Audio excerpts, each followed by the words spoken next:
नमस्कार, सुपरफास्ट राजस्थान देख रहे हैं आप। मैं हूं आप सबके साथ अनूप। तो चलिए बढ़ते हैं और शुरू करते हैं तेज रफ्तार खबरों के सिलसिले को। शुक्रवार को राजस्थान विधानसभा की कार्रवाई हंगामेदार रही। सत्र के चौथे दिन किसानों की कर्ज माफी का मुद्दा सदन में गूंजा। इसको लेकर जमकर हंगामा भी हुआ।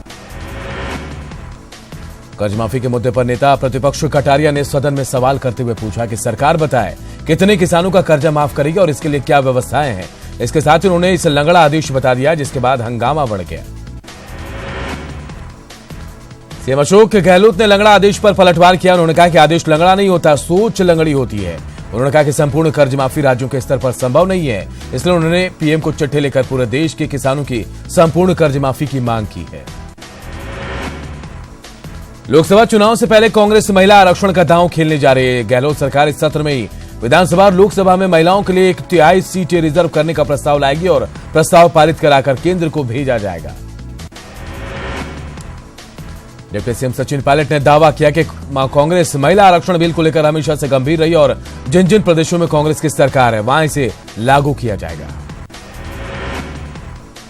प्रदेश में स्थानीय निकाय और पंचायती राज चुनाव में महिला आरक्षण पहले से लागू। वहीं विधानसभा लोकसभा में महिलाओं के लिए 33% आरक्षण का बिल लोकसभा में पास होने के बाद राज्यसभा में अटका पड़ा है। महिला आरक्षण को लेकर गहलोत सरकार विधानसभा में प्रस्ताव लाएगी।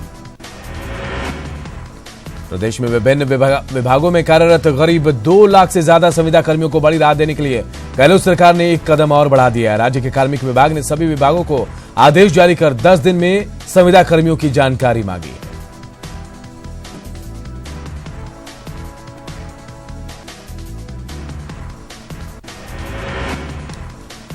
मिशन 2019 में कांग्रेस ने ताकत झोंक दी है। लोकसभा चुनाव को लेकर लगातार मंथन जारी है। शुक्रवार को जयपुर में 5 लोकसभा सीटों को लेकर मंथन हुआ और स्थानीय नेताओं और कार्यकर्ताओं से फीडबैक लिया गया। बैठक में वरिष्ठ नेता गिरिजा व्यास ने युवाओं को मौका देने की वकालत की, तो वहीं प्रभारी अविनाश पांडे ने कहा कि जिलों से 25 जनवरी तक प्रत्याशियों के लिए नाम आ जाएंगे। इसके बाद प्रदेश चुनाव समिति की बैठक होगी। बाद में वो केंद्रीय चुनाव समिति के साथ बैठक करेंगे। कांग्रेस अब तक 18 लोकसभा सीटों के लिए मंथन कर चुकी है। फिलहाल अलवर सीट पर कांग्रेस मंथन नहीं करेगी। ऐसे में बाकी बची 6 सीटों पर मंथन रविवार को करने की तैयारी है। भरतपुर पहुंचने पर तकनीकी शिक्षा मंत्री डॉक्टर सुभाष गर्ग का लोगों ने गर्मजोशी के साथ स्वागत किया। इस दौरान उन्होंने सर्किट हाउस में दरबार लगाकर लोगों की समस्याओं को भी सुना। भरतपुर के कई गांवों के रास्ते को लेकर आर्मी से चल रहे विवाद को लेकर चिकित्सा राज्य मंत्री डॉक्टर सुभाष गर्ग और जिला कलेक्टर डॉक्टर आरुषि मलिक ने इसे सुलझाने का प्रयास किया। शुक्रवार को राजधानी जयपुर में गुर्जर समाज के लोगों ने कर्नल किरोड़ी बैसला के घर पर बैठक कर सरकार से 5% आरक्षण देने की मांग की। बैसला ने कहा कि अगर सरकार 20 दिन में हमको आरक्षण नहीं देगी तो हम प्रदेश भर में आंदोलन करेंगे। जयपुर में मुख्य सचिव डीबी गुप्ता ने 5 राज्य सेवकों को बहाल करने की सिफारिश की है। फाइल मुख्यमंत्री कार्यालय को भेज दी गई है, जिसमें करीब 12 विभागों के 23 मामलों पर विचार किया गया है। एमपी के मंदसौर हत्याकांड का आरोपी राजस्थान के प्रतापगढ़ से गिरफ्तार हुआ है। आरोपी मनीष बैरागी ने नगर पालिका अध्यक्ष की गोली मारकर हत्या कर दी थी। डूंगरपुर जिले की पॉक्सो कोर्ट ने 5 साल पुराने नाबालिग छात्रा का अपहरण का दुष्कर्म मामले में दोषी को 10 साल की कारावास की सजा सुनाई। साथ ही 16,000 रुपए का जुर्माना भी लगाया है। भीलवाड़ा के शास्त्री नगर में बदमाशों ने एक बार परिवार को बंधक बनाकर फिर से लाखों रुपए लिए और फरार हो गया। धौलपुर के बाड़ी एडीजे कोर्ट ने साल 2013 के एक हत्या के मामले में अभियुक्त को शुक्रवार को आजीवन कारावास की सजा सुनाई। जयपुर कमिश्नरेट की जिला स्थित स्पेशल टीम को 3 बड़ी सफलता मिली है। पुलिस के मुताबिक स्पेशल टीम ने थाना प्रतापनगर के अंतर्गत कार्रवाई करते हुए कोटा के जवाहर नगर थाना पुलिस ने कार्रवाई करते हुए करीब 6 साल से फरार चल रहे एक तस्कर को गिरफ्तार किया है। धौलपुर जिले के बाड़ी एडीजे कोर्ट ने साल 2013 के हत्या के एक मामले में आरोपी को आजीवन कारावास की सजा सुनाई है। बूंदी के नमाना थाना पुलिस ने ट्रैक्टर ट्रॉली चोर गिरोह का पर्दाफाश करते हुए 2 लोगों को गिरफ्तार किया है। धौलपुर के कल्लौरी थाना में शुक्रवार शाम ग्रामीणों को एक 50 साल की अधेड़ महिला का शव खेत में मिला। घटना की सूचना मिलते ही पुलिस मौके पर पहुंची। शव को कब्जे में लेकर उसकी शिनाख्त करने की कोशिश की जा रही है। धौलपुर शहर में शुक्रवार को बाइक सवार 2 युवकों ने बैंक से पैसे निकालकर वापस आर एक युवक को लूट लिया। युवक की माने तो बैग में 40,000 रुपए थे। पुलिस लुटेरों की तलाश कर रही है। धौलपुर के बाड़ी उपखंड में एक बच्चे ने बैंक से पैसे लेकर आ रहे एक शख्स के 2.5 लाख रुपए चुरा लिए। पीड़ित बाइक पर सवार था और बच्चे ने मौका देखा और पैसों से भरा थैला चुरा लिया। भीलवाड़ा शहर की चपरासी कॉलोनी में अज्ञात कारणों के चलते एक युवक को चाकू मार दिया गया। चाकू से घायल युवक के परिजनों ने महात्मा गांधी हॉस्पिटल में उसे इलाज के लिए भर्ती कराया है। अलवर एडीजे कोर्ट ने बिजली विभाग के कैशियर की हत्या और लूट के मामले में कोर्ट ने 8 बदमाशों को आजीवन कारावास की सजा सुनाई है।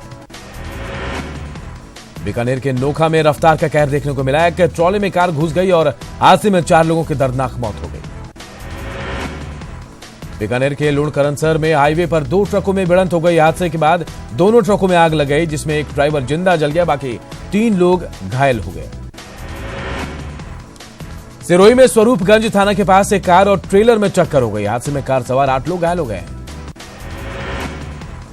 राजसमंद के अमेठ नगर पालिका क्षेत्र में बना वीरपत्ता सर्किल पर एक अनियंत्रित कार ने टक्कर मार दी, जिससे कार के साथ साथ वीरपत्ता सर्किल की सीमा और रेलिंग टूटकर बिखर गई। भीलवाड़ा में पंचमुखी धाम के पास एक बाड़े में अज्ञात कारणों के चलते आग लग गई, जिसके कारण हजारों रुपए की ज्वार और चारा जलकर स्वाहा हो गया। मरुद्वारा में स्वाइन फ्लू नासूर बनता जा रहा है। इस बीमारी से अब तक 43 लोगों को अपनी जान से हाथ धोना पड़ा और पॉजिटिव केसेस 1000 के पार चले गए। कोटा में स्वाइन फ्लू से बचने के लिए एमबीबीएस अस्पताल में आयुर्वेदिक काढ़ा पिलाकर रोकथाम के प्रयास किए जा रहे हैं। आज एमबीबीएस परिसर के आयुर्वेदिक अस्पताल में करीब 300 मरीजों और परिजनों को आयुर्वेदिक काढ़ा पिलाया गया। करौली में जिला कलेक्ट्रेट के अधिकारी और कर्मचारियों को स्वाइन फ्लू से बचने के लिए होम्योपैथ की दवा पिलाई गई। अजमेर में स्मार्ट सिटी के तहत नगर निगम की ओर से शहर में लगाए गए पोलर वायर की जानकारी को लेकर युवा कांग्रेस कार्यकर्ताओं ने इसे लेकर निगम आयुक्त को ज्ञापन सौंपा। कोटा नगर निगम में डीजल चोरी घोटाला का मामला अब तूल पकड़ता जा रहा है। अब इस पूरे मामले में पार्षद मंडा ने निगम के महापौर महेश विजय पर घोटाले में फंसे अधिकारियों को बचाने का आरोप लगाया है। भीलवाड़ा के काछोला थाने की कार्यशैली से नाराज ग्रामीणों ने पुलिस अधीक्षक को ज्ञापन सौंपा है। ग्रामीणों ने पुलिस पर बजरी माफिया से मिलीभगत का आरोप लगाया है। अजमेर में स्कूली व्याख्याता भर्ती 2015 की वोटिंग लिस्ट जारी करने की मांग को लेकर अभ्यर्थियों ने अर्धनग्न होकर प्रदर्शन किया। अजमेर के जेएलएन अस्पताल के नर्सिंग अधीक्षक के निलंबन को लेकर नर्सिंग स्टाफ ने अस्पताल में काली पट्टी बांधकर अपना विरोध दर्ज कराया और काम किया। टोंक में 6 साल के मासूम के साथ दुष्कर्म के बाद हत्या करने के मामले में राजल देसर में सर्व समाज के लोगों ने विरोध जताया है। 12 में बीजेपी की ओर से आज किसानों की समस्याओं को लेकर कार्यकर्ताओं ने विरोध जताया और समस्याओं के समाधान की मांग को लेकर जिला कलेक्टर को ज्ञापन सौंपा। टोंक में एम्बुलेंस कर्मियों ने एनएचएम कार्मिक नहीं दर्शाए जाने को लेकर विरोध प्रदर्शन किया। भरतपुर के कई गांवों के रास्ते को लेकर आर्मी से चल रहे विवाद को लेकर चिकित्सा राज्य मंत्री डॉक्टर सुभाष गर्ग और जिला कलेक्टर डॉक्टर आरुषि मलिक ने इसे सुलझाने का प्रयास किया। करौली में कलेक्ट्रेट सभागार में राजस्थान मेडिकल रिलीफ सोसाइटी की बैठक हुई। बैठक में जिला अस्पताल की चिकित्सा व्यवस्थाओं को बेहतर बनाने पर चर्चा हुई। करौली में जलदाय विभाग की मुख्य आपूर्ति लाइन में लीकेज के चलते ग्रामीणों को भारी परेशानियों का सामना करना पड़ रहा है, जिसकी शिकायत के बाद भी अब तक कोई कार्रवाई नहीं हुई है। राजसमंद के आमेठ तहसीलदार किशन लाल मीणा जोर पंचायत मुख्यालय पर पहुंचकर जन सुनवाई की। इस दौरान उन्होंने ग्रामीणों की समस्याओं को सुना। जयपुर में पीएम नरेंद्र मोदी की एक दिन पेट्रोल डीजल उपयोग नहीं करने की अपील पर 20 जनवरी को साइक्लोथॉन का आयोजन होगा, जिसका उद्घाटन महापौर मनोज भारद्वाज करेंगे। जयपुर के मालवीय नगर में काया क्लिनिक के उद्घाटन समारोह में पूर्व विधायक दिया कुमारी ने भाग लिया। इस मौके पर उन्होंने कहा, बढ़ती उम्र और बदलते मौसम के साथ स्किन भी केयर मांगती है। दौसा के मुख्य डाकघर में डाक विभाग की ओर से सुकन्या एवं बचत खाता मेले का आयोजन किया गया। इस मेले में डाक विभाग राजस्थान परिमंडल के निदेशक एनआर मीणा अतिथि के रूप में मौजूद रहे। जोधपुर में राजस्थान हाईकोर्ट में नवनियुक्त फरजंद अली ने अपना पदभार संभाल लिया है। ग्रामीण विकास विभाग भारत सरकार के केंद्रीय प्रभारी रोहित कुमार आज राजसमंद के दौरे पर रहे। इस मौके पर जिला परिषद सभागार में मेगा शिविर का आयोजन किया गया। धौलपुर में आओ रक्तदान करे ग्रुप की ओर से डॉक्टर राम शर्मा की स्मृति में विशाल रक्तदान शिविर का आयोजन किया गया। दौसा में राष्ट्रीय शहरी स्वास्थ्य मिशन की ओर से प्राथमिक स्वास्थ्य केंद्र खोले गए हैं। ये स्वास्थ्य केंद्र मरीजों को समय पर इलाज मुहैया कराने के उद्देश्य से खोले गए हैं। जयपुर में सॉलिड वेस्ट मैनेजमेंट पर पीएचडी चैंबर ऑफ कॉमर्स की ओर से सेमिनार का आयोजन किया गया। इसमें शहरी प्रशासन के साथ साथ निजी क्षेत्र के प्रतिनिधि भी शामिल हुए। चूरू के तारानगर में चल रहे 8 दिवसीय बालिका शिक्षा सशक्तिकरण शिविर के चौथे दिन एल्बा अटैक कौशल के बारे में बताया गया। कोटा में शुक्रवार जेडीबी गर्ल्स कॉलेज की ओर से महिलाओं पर होने वाले उत्पीड़न की घटनाओं को रोकने के लिए एक कार्यशाला का आयोजन किया गया। जयपुर में federation of Indian chamber of commerce and industry ने एमएसएमई समिट का आयोजन किया है। इसका उद्घाटन एसीएस उद्योग डॉक्टर सुबोध अग्रवाल ने किया। भीलवाड़ा के मंडल कस्बे की बाल विद्या मंदिर के छात्राओं ने मंडल थाने का भ्रमण किया। दौसा में समग्र शिक्षा अभियान की ओर से दिव्यांगों की खेलकूद प्रतियोगिता का आयोजन किया गया। प्रतियोगिता में दिव्यांग बालक बालिकाओं ने बढ़ चढ़कर हिस्सा लिया। जयपुर के राष्ट्रीय आयुर्वेद संस्थान में 2 दिवसीय क्विज प्रतियोगिता हुई। इस प्रतियोगिता में देश भर से चुने गए प्रतिभागियों ने हिस्सा लिया। जयपुर के जवाहर कला केंद्र में चाइल्ड लेबर फ्री करने के लिए एक विशेष जागरूकता अभियान की शुरुआत हुई। सरकार और निजी संस्थाएं मिलकर यह अभियान चला रही है। भीलवाड़ा में हो रहे राष्ट्रीय किन्नर महासम्मेलन के छठे दिन किन्नरों ने छत्र और कलश शोभा यात्रा निकाली। नए इनोवेशन और स्टार्टअप को बढ़ावा देने के लिए केंद्र सरकार की ओर से चलाई जा रही मुहिम में प्रदेश के कॉलेज भी बढ़ चढ़कर हिस्सा ले रहे हैं। दौसा के सुरशंत सुंदरदास राजकीय महिला पीजी कॉलेज में सांस्कृतिक कार्यक्रम का आयोजन किया गया। कार्यक्रमों में कॉलेज छात्र छात्राओं ने एक से बढ़कर एक कार्यक्रम की प्रस्तुति दी। उदयपुर के सुखाड़िया विश्वविद्यालय में नेचर लिटरेचर फेस्टिवल का आयोजन किया गया। कार्यक्रम में प्रख्यात पक्षीविदों की ओर से पक्षियों के संरक्षण और संवर्धन को लेकर जानकारी दी गई। चूरू के सादुलपुर में गांव दौलिया की सरोज मेघवाल ने थाईलैंड में गोल्ड मेडल जीतकर शहर का नाम रोशन किया। रणजी के क्वार्टर फाइनल मुकाबले में कर्नाटक ने टीम राजस्थान को 6 विकेट से हराया। इसके साथ ही टीम राजस्थान का रणजी का सफर यहीं खत्म हो गया।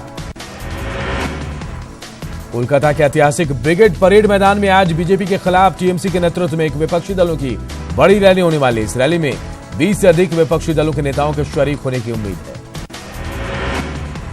टीएमसी की रैली में जिन नेताओं के शामिल होने की उम्मीद है उनमें दिल्ली के सीएम अरविंद केजरीवाल, डीएमके नेता एमके स्टालिन, कर्नाटक के सीएम एचडी कुमारस्वामी, आंध्र प्रदेश के सीएम महेंद्र चंद्रबाबू नायडू खास हैं। इसके अलावा पूर्व प्रधानमंत्री एचडी देवगौड़ा, जम्मू कश्मीर के पूर्व मुख्यमंत्री फारूक अब्दुल्ला और उमर अब्दुल्ला के शामिल होने की उम्मीद है।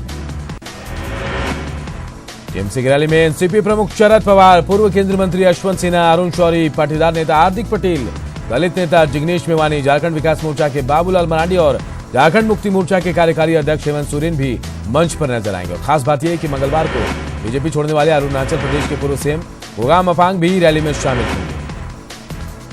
टीएमसी रैली में दिलचस्प दृश्य देखने को मिल सकता है क्योंकि मंच पर समाजवादी पार्टी अध्यक्ष अखिलेश यादव, बहुजन समाज पार्टी के नेता सतीश चंद्र मिश्रा, आरएलडी के अजीत सिंह, कांग्रेस के मल्लिकार्जुन खड़गे और अभिषेक मनु सिंघवी भी होंगे। पश्चिम बंगाल की मुख्यमंत्री ममता बनर्जी की रैली में कांग्रेस अध्यक्ष राहुल गांधी और बीएसपी सुप्रीमो मायावती मौजूद नहीं रहेंगी। बीजेपी ने इसे लेकर मायावती राहुल पर तंज भी कसा है। टीएमसी की विपक्षी रैली का समर्थन करने को लेकर केंद्रीय मंत्री स्मृति ईरानी ने तंज कसा और कहा कि ये स्वाभाविक है कि बहन जी के छोड़ने के बाद वो दीदी को याद करेंगे। कर्नाटक में शुक्रवार को हुए सियासी उठापटक के बीच कांग्रेस के विधायक दल की बैठक हुई। कांग्रेस ने दावा किया विधायक दल की बैठक में 79 में से 75 विधायक मौजूद रहे। हालांकि 4 विधायकों की गैर मौजूदगी से कांग्रेस की चिंता बढ़ गई है। कांग्रेस विधायक दल की बैठक के बाद पार्टी सभी 75 विधायकों को बेंगलुरु स्थित ईगल्टन रिजॉर्ट ले गई। जब कर्नाटक विधानसभा चुनाव के नतीजे आए थे, राज्य में सरकार बनाने की कोशिशें हो रही थी, उस वक्त भी कांग्रेस के विधायक इसी ईगल्टन रिजॉर्ट में ठहरे हुए थे। कांग्रेस नेता और पूर्व सीएम सिद्धारमैया ने बीजेपी पर आरोप लगाया और कहा कि बीजेपी कर्नाटक में कांग्रेस जेडीएस की सरकार को गिराने की फिराक में है। इसके लिए विधायकों को 50 से 70 करोड़ का ऑफर दिया जा रहा है। वित्त मंत्री अरुण जेटली ने राफेल सौदे में कीमतें बढ़ने संबंधी एक रिपोर्ट को शुक्रवार को खारिज कर दिया। उसे बकवास अंकगणित का खेल करार दिया। जेटली ने एक के बाद एक कई ट्वीट कर कहा कि उच्चतम न्यायालय ने कीमतों की जांच की और अब कैग इसकी जांच कर रहा है। और फिलहाल इस बुलेटिन में इतना ही। मुझे दीजिए इजाजत। नमस्कार।